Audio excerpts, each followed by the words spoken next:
Söyleyin, o benim gökyüzüm, güneşim. Belki bu dünyaya aşk için gelmişim. O benim ecelim, ona yar demişim. Ben ona divaneyim.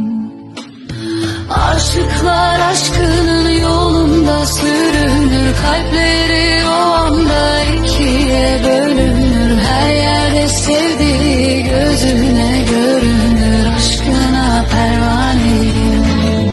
Söyleyin, o benim gökyüzüm, güneşim. Belki bu dünyaya aşk için gelmişim. O benim ecelim, ona yar demişim. Ben ona divaneyim. Aşıklar aşkının yolunda sürünür, kalpleri o